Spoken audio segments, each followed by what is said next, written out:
Firman Tuhan yang akan saya bawakan pada hari ini, saya ambil judul Sakral Kehidupan. Saklar. Kita di rumah-rumah kita senantiasa ada saklar listrik. Nah, saklar ini kita dalam kesehari-hariannya, kalau kita dalam suatu ruangan yang megah, dalam suatu ruangan yang mewah, di situ banyak perabot-perabot yang mahal. Di situ banyak sofa, ada lukisan yang indah, perabotan yang serba unik dan menarik. Tapi semuanya itu tidak berguna karena gelap gulita, tidak nampak. Walaupun semuanya serba indah, semuanya serba mewah, tidak berguna karena di ruangan itu tidak ada cahaya. Karena di ruangan itu tidak ada setitik cahaya yang menerangi sehingga kita bisa melihat ruangan tadi. Mengapa? Karena di ruangan itu tidak ada saklarnya yang belum dinyalakan. Hidup kita seperti halnya di ruangan tadi. Hidup kita ini penuh dengan potensi. Tuhan itu memberikan kita potensi, memberikan kita hikmat, memberikan kita kesempatan, memberikan kita berbagai macam talenta. Kita mempunyai wawasan yang luas, kita mempunyai pendidikan. Tetapi semuanya itu terasa gelap, terasa kosong dan tidak terarah. Masalahnya bukan karena fasilitas yang kita punya tadi, tapi masalahnya itu ada pada saklar kehidupan. Saklar kehidupan yang ada pada diri kita. Pada hari ini, mari kita belajar tentang apa itu saklar kehidupan. Siapa yang akan memegang saklar kehidupan kita?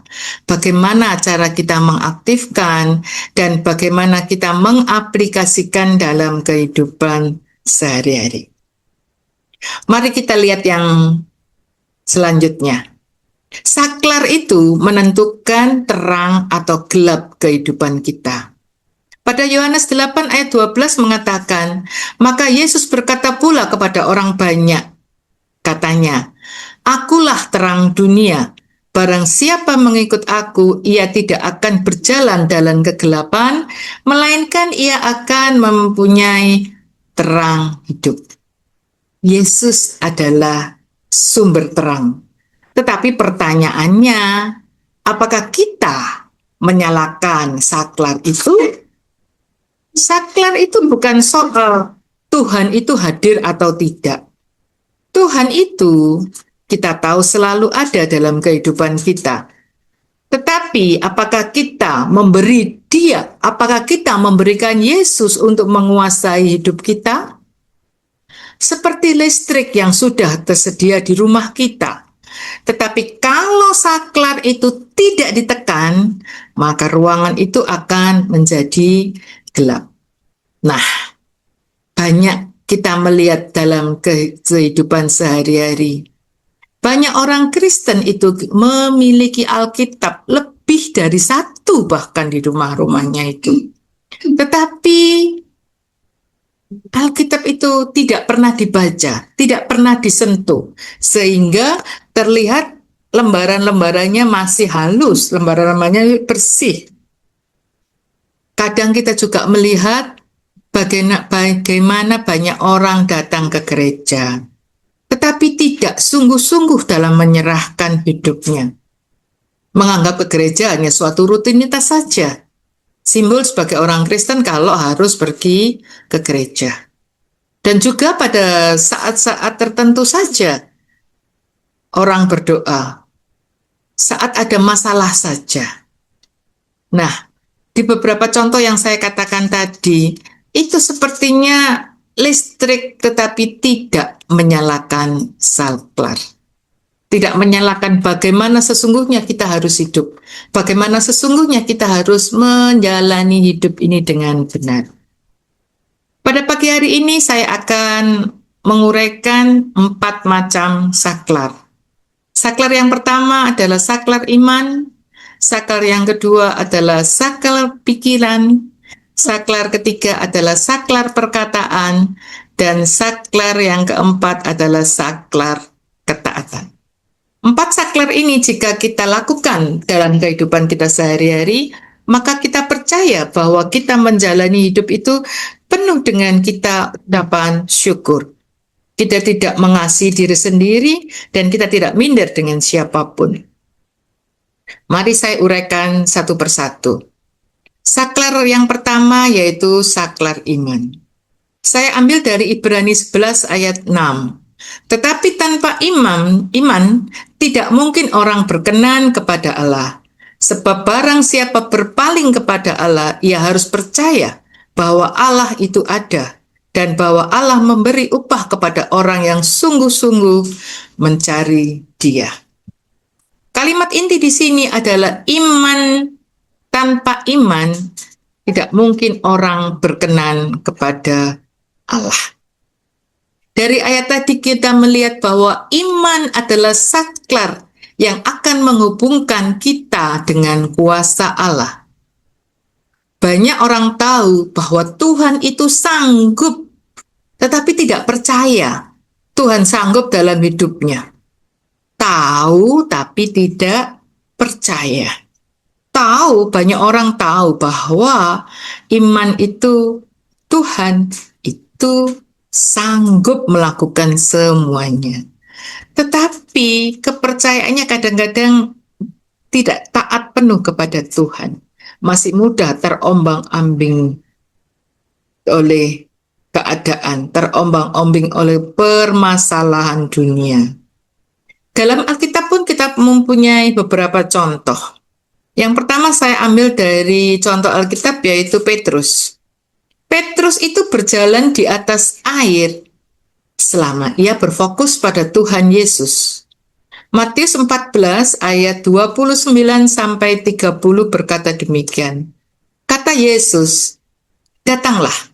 Maka Petrus turun dari perahu dan berjalan di atas air mendapatkan Yesus. Ayat 30, tetapi ketika dirasakannya tiupan angin, takutlah ia dan ia mulai tenggelam. Lalu berteriak, "Tuhan, tolonglah aku." Nah, ketika Petrus itu ragu, ia mulai tenggelam.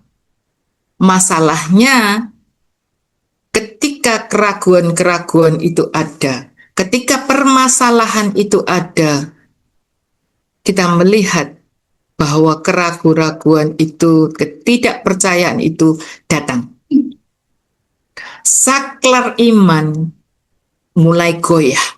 Saklar iman tidak dinyalakan.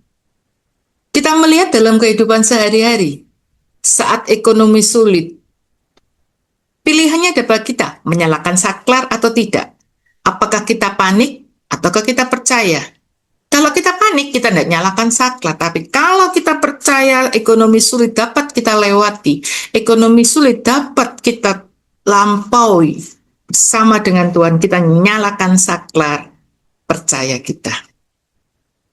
Contoh lagi, pada saat kita sakit, apakah kita bersandar pada Tuhan atau pada ketakutan? Pada saat orang sakit, aku sembuh atau tidak ya? Apakah penyakitku ini akan merongrong hidupku? Aku akan mati Tuhan, aku akan mati meninggalkan keluargaku. Rasa ketakutan dan lain dan ini dan itu yang ketakutan itu. Padahal ketakutan itu tidak pasti terjadi. Ketakutan itu adalah bersumber dari ketidakpercayaan kita. Kita tidak bersandar penuh kepada Tuhan, bahwa semuanya ini Tuhan izinkan terjadi pada kehidupan ini. Semuanya seizin Tuhan. Maka saat kita sakit, kita harus bersandar penuh pada Tuhan, percaya bahwa semuanya ini terjadi untuk menguji iman kita. Apakah kita itu percaya bahwa kesembuhan itu berasal dari Tuhan Yesus? Atau banyak orang yang pada saat dunia ini semakin maraknya, saat menghadapi masa depan, banyak orang yang cemas, Bagaimana hidupku ini? Aku harus bekerja apa? Aku harus melakukan apa? Atau kita memilih saklar percaya bahwa masa depan ada di tangan Tuhan, bahwa Tuhan itu merancangkan kehidupan yang terbaik dalam kehidupan kita. Kita percaya bahwa Tuhan itu memiliki rencana yang indah.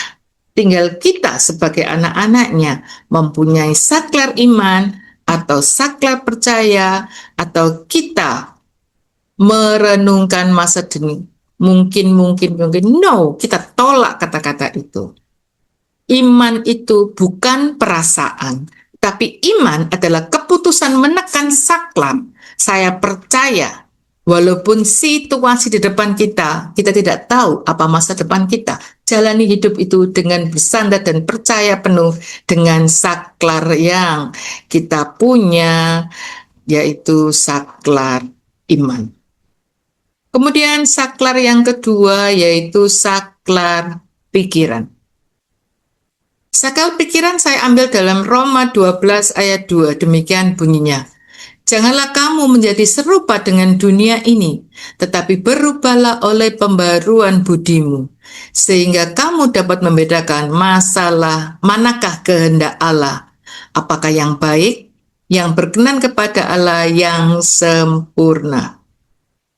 Kalimat inti daripada pokok pikiran daripada ayat Roma 12 ayat 2 adalah berubahlah oleh pembaruan budimu. Pikiran adalah saklar utama dalam kehidupan ini.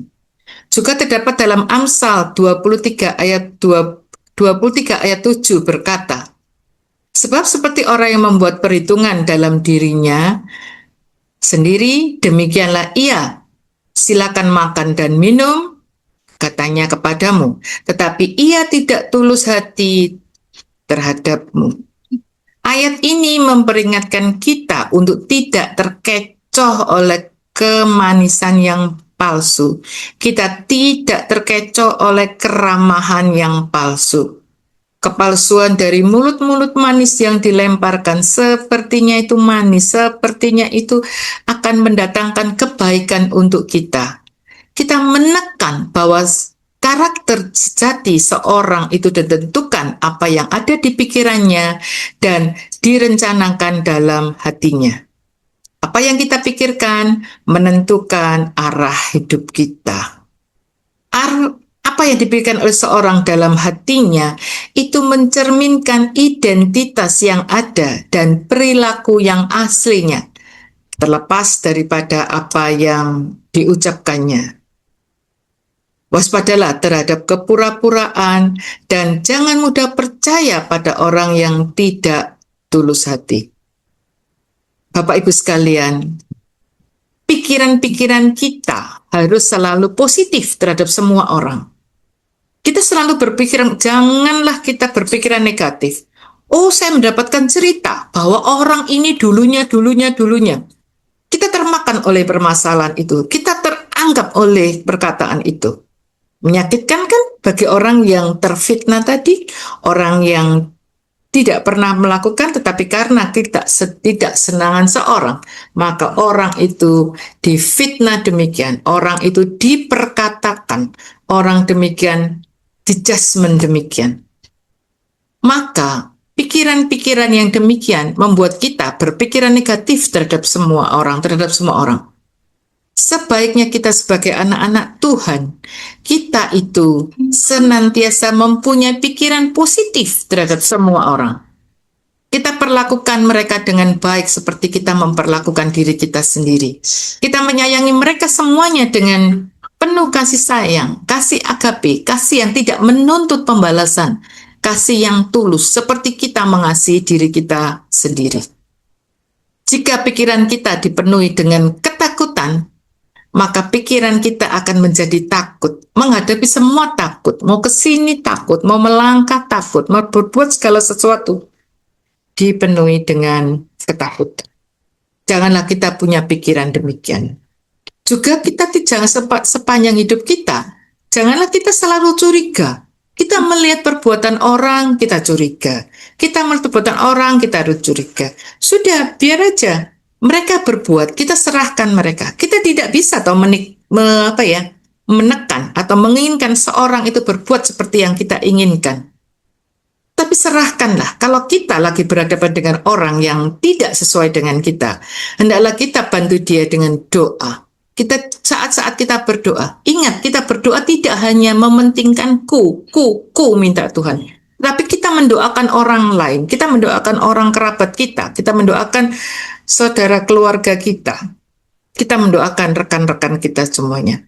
Bahkan kepada orang yang menyakiti kita, orang yang memfitnah kita, orang yang berlaku tidak baik dengan kita, orang yang mereka-reka ketidakbaikan dengan kita, kita hendaknya berdoa untuk mereka. Jadi kecurigaan itu tidak ada. Karena kalau kecurigaan itu tetap ada, secara tidak langsung hidup kita akan dipenuhi dengan konflik. Kita terlibat, kita membuat konflik tadi, kita menciptakan konflik. Karena kita curiga pada orang, kita tidak mau berbuat baik. Kita mencurigai bahwa seorang itu berbuat jahat. Padahal itu tidak. Tidak ada seorang di dunia ini yang sejalan semuanya dengan orang lain. Walaupun keluarga, walaupun suami istri, itu pasti kita percaya dan kita tidak boleh ada sifat curiga tadi. Kita percaya penuh bahwa kalau kita mengharapkan orang lain berubah, maka kita harus berubah dulu. Jangan kita berharap orang lain, kamu harus berubah menjadi begini sesuai dengan saya. Tetapi berubahlah diri kita, sehingga kita bisa menyesuaikan dalam kehidupan ini. Kita boleh berkerabat, kita boleh bersaudara, kita boleh hidup rukun dengan sesamanya. Karena kita tahu bahwa iman itu dipenuhi atau membuat hidup kita itu penuh harapan. Dengan iman dan percaya, kita tahu bahwa kehidupan kita ini sudah dirancang oleh Tuhan dengan baik.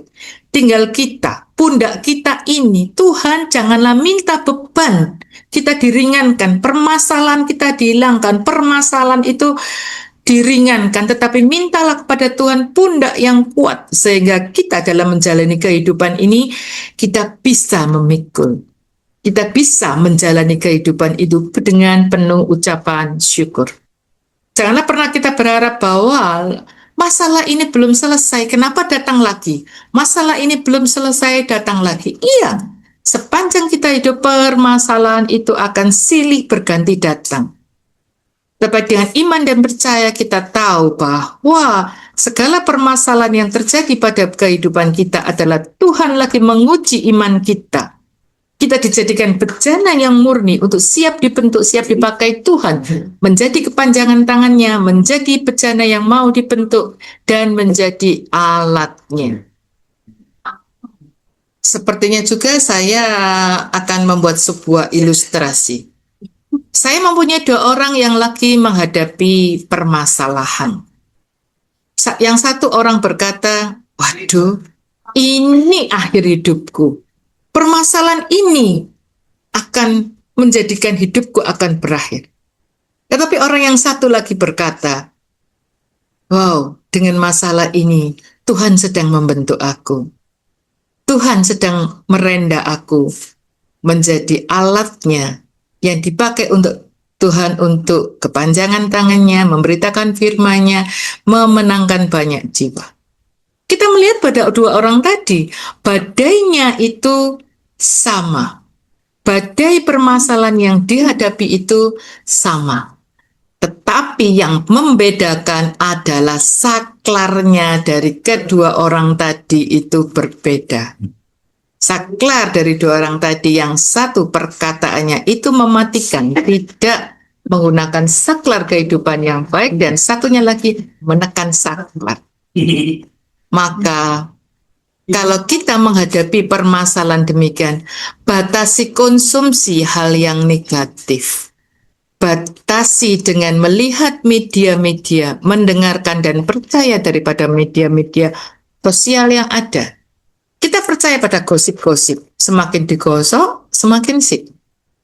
Dengan gosip-gosip itu kita akan melihat bahwa kehidupan ini, wow, penuh dengan Orang-orang runmor.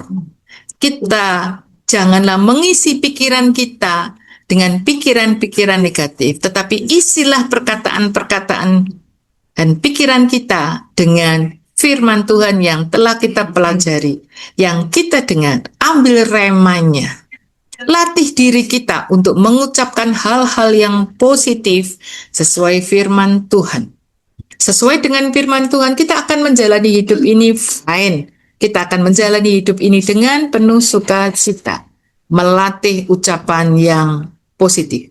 Lidah itu menentukan. Sepertinya kecil. Kenapa lidah ini ada di dalam rongga mulut? Itu Tuhan menciptakan dengan indahnya. Jangan sampai lidah itu kalau gimana kalau lidah itu tanpa tertutup. Dia akan ngomong asal saja, tapi Tuhan mengerem. Tuhan melihat bagaimana kita mengendalikan lidah kita. Kita mengendalikan ucapan-ucapan yang tiba.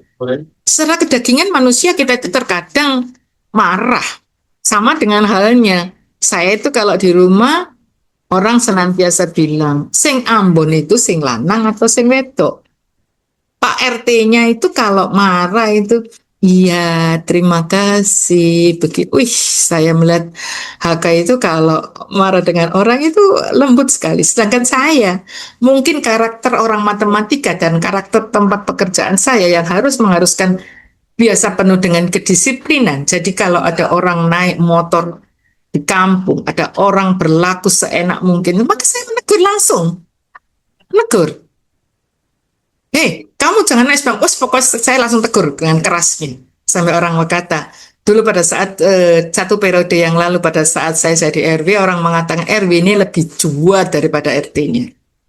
Nah, apa kata HK kepada saya yang saya seingat seumur hidup saya? Lidah yang kamu gunakan untuk menyampaikan firman Tuhan, dengan lidah pula yang sama, kamu ngolok dan negur orang. Tegurlah orang itu dengan kasih, dengan ucapan-ucapan yang halus. Kaiso, saya bilang gini. Sekali-sekali orang kalau jahat, sekali-sekali orang kalau melanggar peraturan, orang-orang kalau tidak baik, itu harus tegas. Kalau kita tidak tegas, mereka seenaknya sendiri. Orang yang tidak mengerti. Kadang-kadang kita menghadapi orang yang bencekno, saya bilang. Sudah diberitahu, tapi tetap saja dilakukan. Maka kita mengatakan kepada suami saya yang berkata, ya kita doakan toh. Kamu kan sudah bilang begitu. Kamu sering firman Tuhan mengatakan kita doakan orang lain. Berubahlah dari dirimu sendiri. Tegurlah dengan kasih. Nah, dari ucapan HK tadi saya mengambil kesimpulan.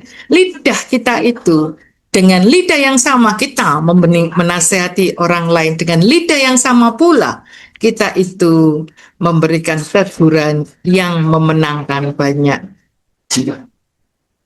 Nah, kemudian saklar yang lanjut adalah saklar perkataan. Kita melihat saklar perkataan, saklar yang ketiga yaitu saklar perkataan tadi, saya ambil dari Amsal 18 ayat 21. Hidup dan mati dikuasai oleh lidah. Siapa suka mengembangkannya, ia akan memakan buahnya. Perkataan adalah saklar, mengaktifkan berkat atau kutuk dalam kehidupan kita. Sering kita mengutuki diri sendiri. Sering kita berkata, saya tidak bisa, saya tidak mampu, saya tidak kuat menghadapi ini. Saya tidak kuat menghadapi penyakit saya tidak kuat menghadapi kenakalan keluarga saya, dan sebagainya. Atau bahkan ada orang yang bisa sempat berkata, hidupku kok sial terus ya? Hidupku kenapa selalu miskin terus? Kita kalau berkata demikian, itu berarti kita mematikan saklar berkat dengan mulut kita sendiri. Markus 11 ayat 23 berkatalah, aku berkata kepadamu, sesungguhnya barang siapa berkata kepada gunung ini, beranjaklah dan tercampaklah ke dalam laut. Asal kita tidak bimbang hatinya, tetapi percaya bahwa apa yang dikatakan itu akan terjadi. maka hal itu akan terjadi baginya. Dalam Markus 11 ayat 23 ini mengandung makna inti. Perkataan adalah saklar kuasa rohani. Mulai hari ini Bapak Ibu, marilah kita ubah keluhan menjadi doa. Marilah kita ubah kritikan menjadi berkat. Marilah kita ubah makian menjadi penguatan. Sulit Bu itu kita jalan. Iya, memang sulit. Kita mengubah keluhan kita menjadi doa. Wow. Tetapi Tuhan mengajarkan pada kita, mengucap syukurlah dalam segala hal. Kalau kita mengalami sesuatu, jangan kita mengeluh terus-menerus. Janganlah kita rasanya putus asa. Ubahlah, kalau kita lagi dikritik orang, maka ubahlah kritikan tadi menjadi berkat. Kalau kita dikritik orang, lebih baik loh daripada kita didiamkan. Kalau kita didiamkan, kita akan salah arah. Kalau kita didiamkan, kita semakin jatuh ke lubang yang sangat menjatuhkan kita. Dikritik, bahkan kita mengucapkan makasih ya. Masih ada orang yang mengkritik, ada orang yang menguatkan kita, ada orang yang membenarkan kesalahan kita. Buatlah kritikan itu menjadi berkat. Kalau kita dicaci maki orang, kalau kita berbuat sesuatu yang salah mungkin atau tidak berbuat apa-apa, kita dicaci maki orang, janganlah kita membalas cacian dengan cacian, tapi balaslah dengan senyum dan balaslah dengan bahwa itu menguatkan saya. Saya pernah dikritik oleh orang. Lagi-lagi saya mengatakan pada saat anak saya laki-laki berbuat salah, dia ipar saya mengkritik saya. Mbak Dewi itu biasanya mengasih uang, biasanya mengasih makan, bisanya hanya mengasih dan memberi pada anak, tapi tidak mendidik. Wih Kak, kamu menjadi guru yang baik, kamu menjadi guru profil menang ini, tetapi kamu tidak bisa mendidik. Apakah sakit hati saya? Loh sakit.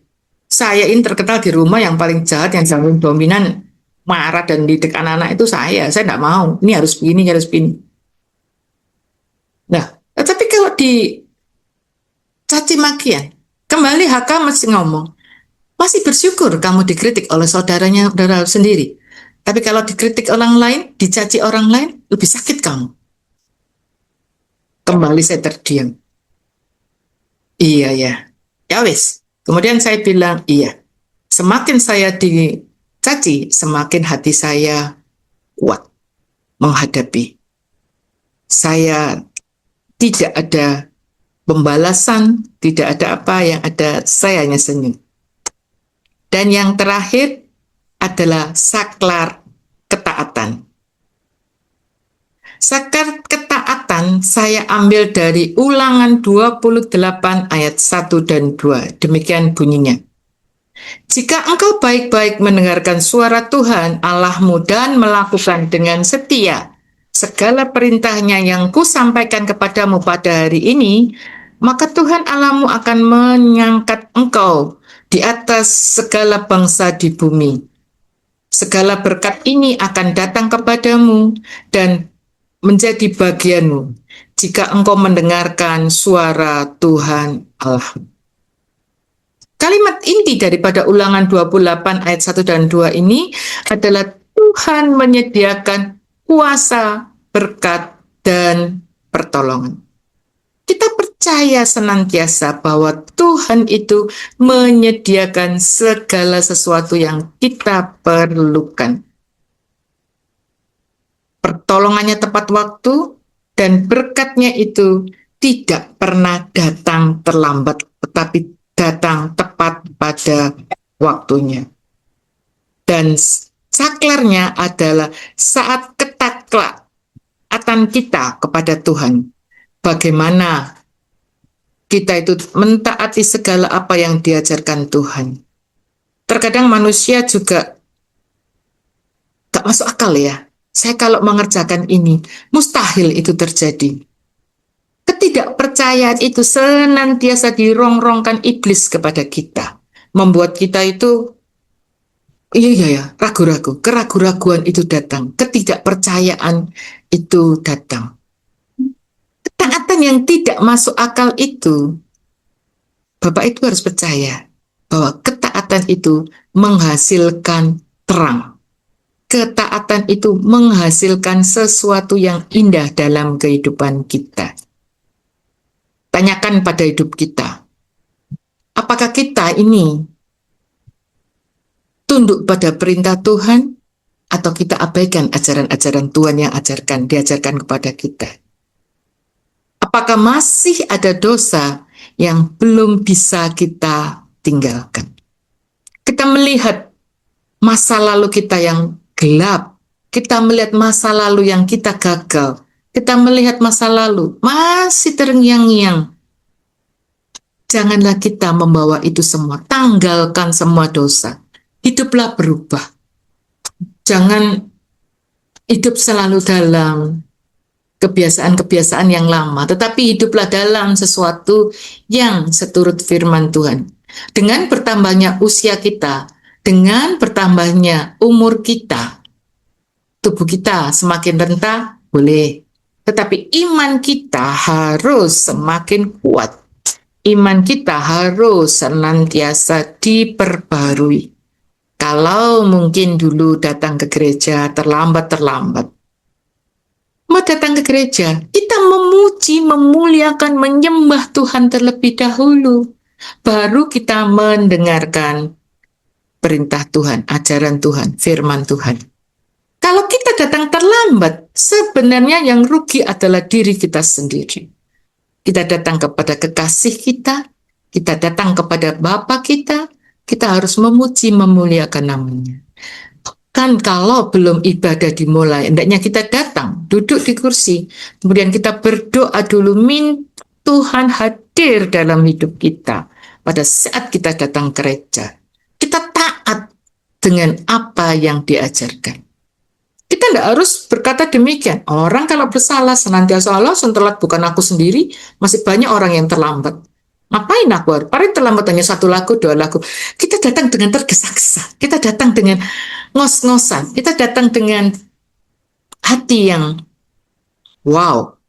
Nah, tapi kalau kita usahakan, sudah perhitungkan, datang tepat pada waktunya, sebelum kita mulai puji-pujian, kita doa dulu, menyembah dulu. Kita memuji, memuliakan nama Tuhan. Kita menyenangkan hati Tuhan. Baru kita minta, Tuhan, berdoalah. Ajar aku, didik aku. Dan apakah kita juga menunda melakukan kehendak Tuhan? Menunda itu sama halnya dengan menolak. Tuhan, aku mau doa. Nanti Tuhan, aku tak ngarep mengerjakan pekerjaan ini. Aku tak menyelesaikan pekerjaan ini, baru aku. Kita menunda nanti. Kapan selesainya nanti? Akhirnya capek tidur. Nah, saya katakan tadi, menunda itu berarti menolak. Kalau sudah, apalagi kita yang biasanya orang akan membenarkan diri demikian. Aku sudah tua, lupa. Banyak saya lupa. Nah, maka kalau kita sudah usia, begitu kita teringat sesuatu, langsung laksanakan. Supaya tidak lupa. Pasti kalau kita bilang, tadi sudah tak siapkan loh, saya kok lupa. Itu hanya alasan saja untuk pembenaran diri. Janganlah kita salahkan Tuhan kalau hidup kita itu gelap. Jika saklar ketaat itu belum ditekan. Kemudian timbullah masalah selanjutnya. Siapakah yang memegang saklar hidup kita? Seringkali saklar kita hidup itu dipegang oleh emosi, saklar hidup kita dipegang oleh trauma masa lalu, dipegang oleh perkataan orang lain, dipegang oleh uang, jabatan, atau pasangan hidup kita. Semuanya ini kompleks dalam kehidupan kita yang mempengaruhi bagaimana kita menjalani hidup ini. Emosi kita sering tuh. Emosi itu adalah luapan dari hati. Kita melihat bahwa orang yang sering emosi adalah orang yang kuat dan tidak taat. mudah dipengaruhi, mudah diobongi, dibakar oleh perkataan orang. Meledaklah emosinya. Atau orang trauma-trauma masa lalu yang seperti saya katakan tadi, terbawa oleh masa lalu yang belum dibereskan. Bereskan, minta ampun Tuhan, minta kekuatan dari Tuhan. Perkataan orang pasti kita dengar, wong kita punya telinga. Tuhan memberikan kita dua telinga untuk mendengar didikan firman Tuhan, dan kita pun diasah hidup kita dan dimurnikan hidup kita dengan perkataan orang lain. Bahkan perkataan dengan orang-orang yang terdekat dengan kita. Kita pun jangan sampai hidup itu selalu UUD. Setiap langkah kita itu UUD. Saya punya anak rohani, mempunyai kehidupan yang berhasil pekerjaannya. Tetapi kadang dia diperkatakan oleh keluarganya, segala pertolonganmu, segala pekerjaan itu harus selalu menghasilkan uang. Ya, berapapun besar kecilnya, engkau sendiri yang menentukan. Dia konseling dengan saya. Saya mengatakan, hidup itu jangan selalu UUD. Tetapi perlakukanlah semua orang dengan kasih. Perlakukan seorang dengan lain seperti engkau melakukan diri sendiri. Pada saat engkau menolong orang, apakah engkau selalu meminta orang yang menolong kamu itu senantiasa harus membayar kamu? Dia terdiam. Tapi bagaimana Ibu? Minta hikmat pada Tuhan, berdoalah dan minta tuntunan. Jabatan yang engkau miliki, pekerjaan yang engkau miliki, bersyukurlah kamu bisa melakukannya. Bersyukurlah kamu mempunyai pekerjaan itu. Dan pekerjaan itu sekali-kali tolonglah orang-orang yang kurang mampu, orang-orang yang belum, yang masih memerlukan engkau. Dia berkata, makasih Bu. Kita berdoa, saya lepaskan segala kepahitan hatinya, saya lepaskan segala pikirannya yang penuh dengan UUD, bahwa semuanya itu perlu uang. Memang kita hidup perlu uang, tetapi jangan sampai kita itu menjadi budak uang. Janganlah uang itu memperalat kehidupan kita dan memecah belahkan kehidupan kita. Kita di dunia ini ada pasangan hidup. Pasangan hidup itu yang benar-benar tahu siapa diri kita. Janganlah mengecewakan pasangan hidup. Janganlah membuat pasangan hidup kita itu kaget. Loh, pacarannya dulu bagus, tapi kenapa setelah menikah itu kok begini? Saling terbukalah. Memang sulit. Saya sendiri merasakan mempunyai suami yang diem, mempunyai suami yang dulunya selalu berlayar. 2 tahun ini, 2024-2025, saya lalui 2 tahun yang penuh kaget-kaget. Yang penuh kaget. Loh, ternyata suamiku ini sifatnya demikian. Ternyata kesukaannya demikian. Karena dulu itu 2 bulan, baru pulang 1 minggu. 2 bulan, pulang 5 hari. Kan ketemunya kayak orang fine-fine, janjian pacaran gitu saja. Tetapi setelah kita bergaul erat, kita tahu, saling tahu bagaimana kekurangan dan kelebihan kita masing-masing. Bagi Bapak Ibu yang pasangannya itu senantiasa berdekatan, lebih enak, lebih tahu. Tetapi hendaknya kita dengan pasangan hidup, janganlah kita itu dipegang oleh saklar. Janganlah pasangan hidup kita itu mendikte hidup kita. Tetapi marilah kita bersepakat, marilah kita sama-sama iya sekata menjalani kehidupan ini. Nah, saklar kehidupan kita itu ada di tangan Tuhan. Amsal 3 ayat 5 sampai 6. Percayalah kepada Tuhan dengan segenap hatimu dan janganlah bersandar kepada pengertianmu sendiri. Akuilah Dia dalam segala lakumu, maka Ia akan meluruskan jalan. Ketika Tuhan memegang saklar hidup kita, maka gelap itu akan menjadi terang. Ketika Tuhan memegang saklar hidup kita, ketakutan kita menjadi damai, dan ketika kekacauan itu ada, maka kita akan menjadi senantiasa mengucap syukur dalam segala hal.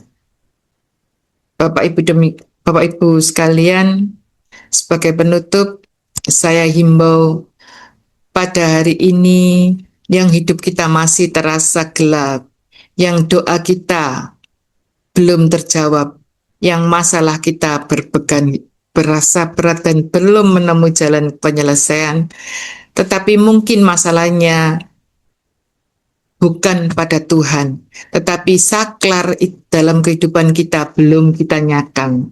Saklar hidup kita adalah saklar iman, saklar pikiran yang diperbarui, perkataan yang membangun, dan ketaatan pada Tuhan. Hari ini Tuhan berkata, anakku, tekan saklarnya. Demikian renungan yang saya sampaikan. Kiranya menjadi berkat pada Bapak Ibu semuanya. Tuhan sudah berkata kepada kita, tekan saklarnya. Tuhan Yesus memberkati.